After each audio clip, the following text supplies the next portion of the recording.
وَنَحْنُ أَقْرَبُ إِلَيْهِ مِنْ حَبْلِ الْوَرِيدِ کہ ہم انسان کی شہرگ سے، شہرگ جو انسان کی گردن کے پاس جو رگ ہوتی ہے، جو کہ انسان کی جان کا اصل محور ہے، اللہ تبارک و تعالیٰ فرماتا ہے کہ ہم انسان کے شہرگ سے بھی زیادہ قریب ہیں۔ سوال یہ ہے کہ اللہ تبارک و تعالیٰ کا یہ قرب کس اعتبار سے ہے؟ آیا اللہ تبارک و تعالیٰ کا یہ قرب ذات کے اعتبار سے ہے یا اللہ تبارک و تعالیٰ کا یہ قرب علم کے اعتبار سے ہے؟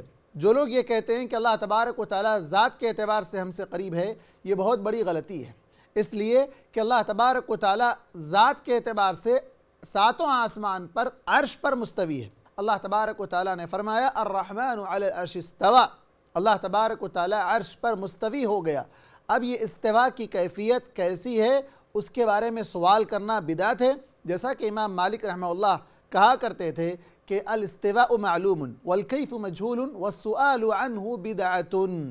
استوا معلوم ہے، جو قرآن نے بتلایا گیا اللہ تبارک و تعالیٰ عرش پر مستوی ہے، بس اس کے بارے میں سوال کرنا یہ بدعت ہے، اس کی کیفیت مجہول ہے اور اس کے بارے میں سوال کرنا درست نہیں ہے۔ یہاں بہت سے لوگ یہ عقیدہ رکھتے ہیں کہ نعوذ باللہ اللہ تعالیٰ ہم میں سے ہر ایک شخص کے ساتھ ہے، ہر ایک شخص کے ساتھ اس کی ذات کے ساتھ ہے۔ یہ غلط بات ہے۔ اللہ تبارک و تعالیٰ کے سامنے ساری کائنات ایک مکھی کے پر سے بھی ادنا ہے، اس سے بھی بہت چھوٹی ہے۔ واللہ تبارک و تعالیٰ العلی العظیم، بہت بلند ہے، بہت بڑا ہے اللہ تبارک و تعالیٰ، اس کے سامنے کائنات کی حیثیت ایک مکھی کے پر سے بھی ادنا ہے۔ تو انسان اگر یہ سمجھتا ہے کہ اللہ تبارک و تعالیٰ اس کی ذات کے ساتھ انسان کے قریب ہے تو یہ بہت بڑا شرک ہے۔ ہرگز نہیں، اللہ تبارک و تعالیٰ آسمان پر مستوی ہے، عرش پر مستوی ہے۔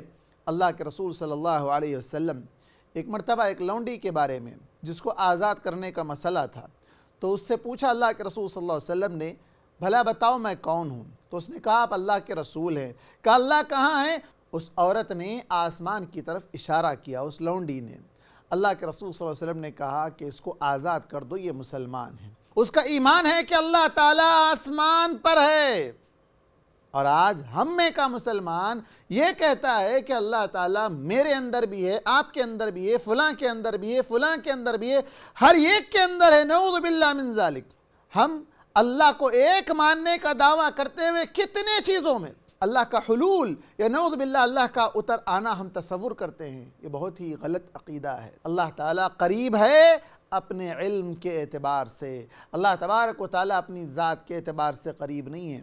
اللہ تبارک و تعالیٰ نے ایک اور مقام پر فرمایا کہ تم میں سے جب دو آدمی کانا پھوسی کرتے ہو، سرگوشی کرتے ہو، کان میں کچھ بات کر رہے ہو ایک دوسرے کے، تو تیسرا اللہ تعالیٰ ہوتا ہے۔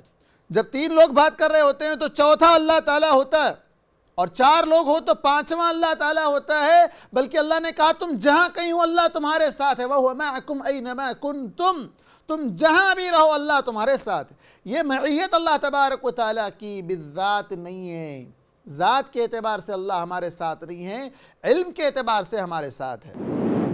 مرسی ٹی وی کے مزید ویڈیوز کے لیے ہمارے چینل کو سبسکرائب کریں اور بیل آئیکن کو کلک کرنا نہ بھولیں۔ جزاک اللہ خیر۔ مرسی ٹی وی، پیغام رحمت۔